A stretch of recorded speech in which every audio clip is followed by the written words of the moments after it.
الحمد للہ رب العالمین والصلاة والسلام علی سید الانبیاء والمرسلین اما بعد فاعوذ باللہ من الشیطان الرجیم بسم اللہ الرحمن الرحیم۔ انتہائی معزز و محترم سامعین و ناظرین، آج جو حدیث پاک بیان کی جائے گی یہ بخاری و مسلم کی متفق علیہ حدیث ہے۔ حضرت سیدنا ابو ہریرہ رضی اللہ تعالی عنہ اس کے راوی ہیں۔ نبی کریم صلی اللہ تعالی علیہ وآلہ وسلم نے ارشاد فرمایا کہ حق علی المسلم ست، کہ مسلمان کے مسلمان پر 6 حقوق ہیں۔ فرمایا کہ اذا لقیتہ فسلم علیہ، جب تو اس سے ملاقات کرے تو اس کو سلام کر۔ وَإِذَا دَعَاكَ فَأَجِبْهُ، جب وہ تیری دعوت کرے تو اس کو قبول کر۔ وَإِذَا اسْتَنصَحَكَ فَاسْتَنصِحْ لَهُ، جب وہ تجھ سے خیر خواہی طلب کرے تو اس کی خیر خواہی کر۔ وَإِذَا عَطَسَ فَشَمِّتْهُ، جب وہ چھینک مارے تو اس کا جواب دے۔ وَإِذَا مَرِضَ فَعُدْهُ،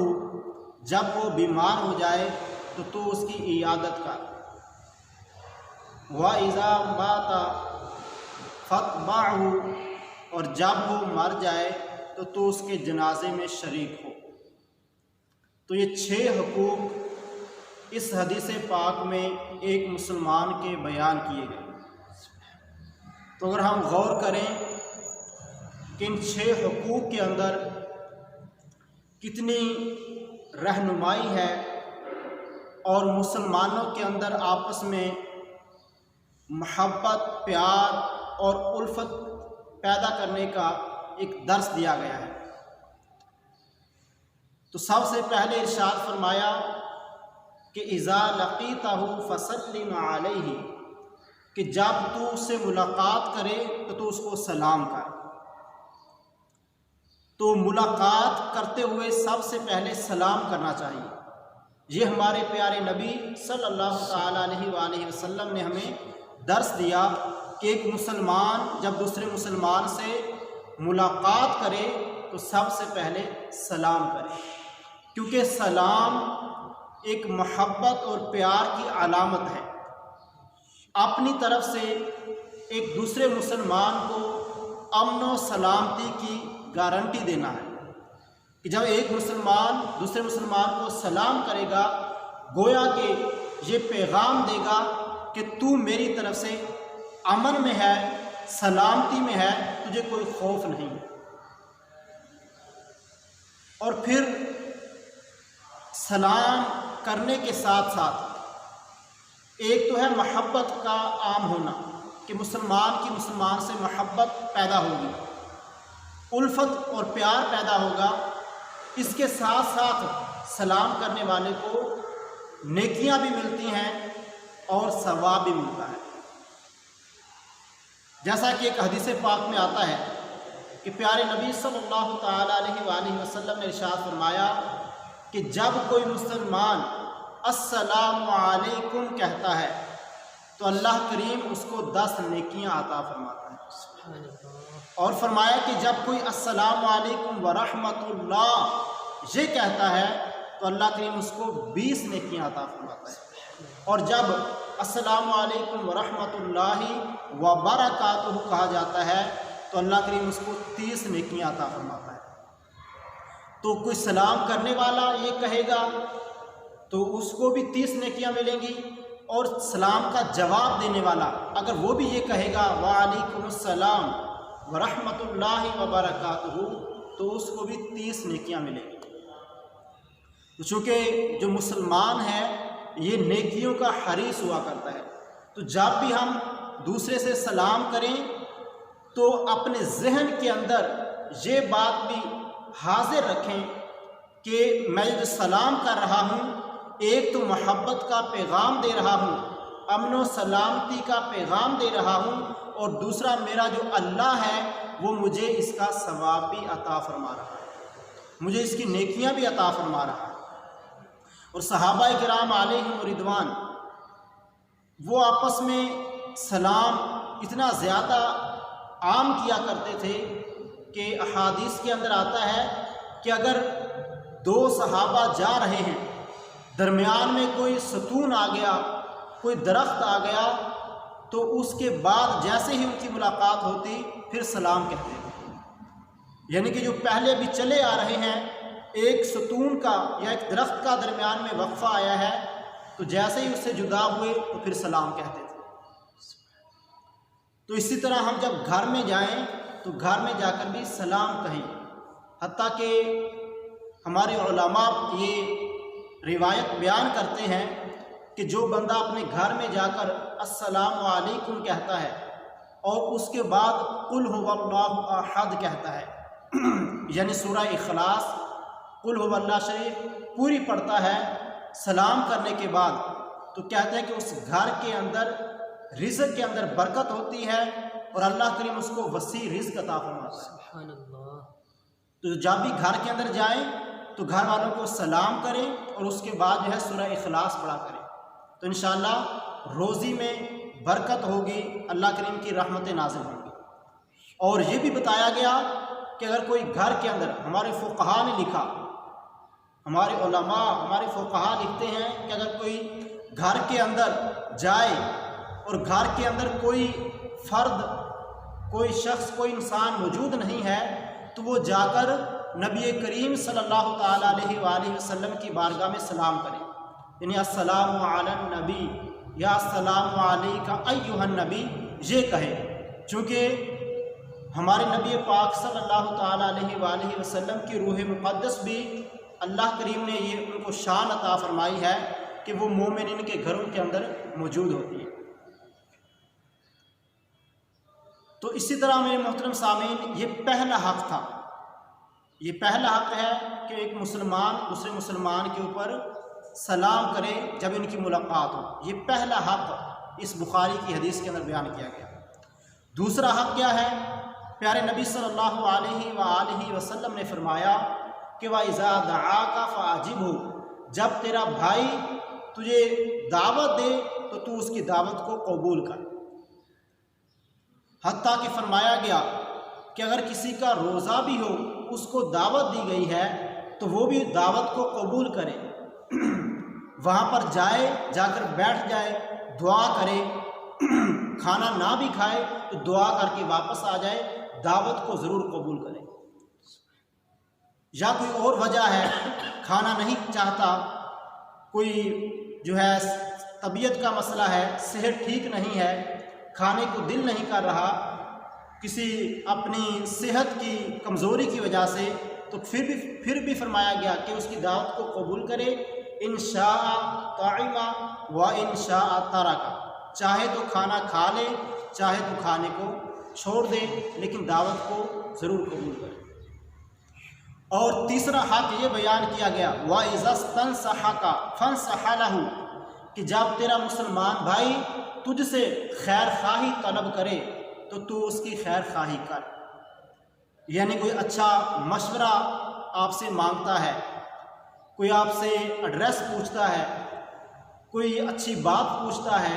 کوئی بھی خیر کی اچھائی کی بات ہے وہ آپ سے طلب کر رہا ہے، تو فرمایا کہ تو اس کی خیر خواہی کر، کیونکہ حدیث پاک میں آیا الدین النصیحہ، کہ دین خیر خواہی کا نام ہے، تو ہمارا دین سارے کا سارا خیر خواہی کا نام ہے، تو اس لیے فرمایا گیا کہ جب کوئی مسلمان دوسرے مسلمان سے خیر خواہی طلب کرے تو اس کی خیر خواہی کی جائے۔ تو یہ تیسرا حق جو ہے وہ حدیث پاک میں بیان کیا گیا۔ چوتھا حق کیا ہے؟ ہمارے پیارے نبی صلی اللہ تعالی علیہ وآلہ وسلم نے فرمایا وَإِذَا عَطَسَ فَشَمِّتْهُ، کہ جب ایک مسلمان چھینک مارے تو فرمایا کہ دوسرے مسلمان کا حق ہے کہ وہ اس کی چھینک کا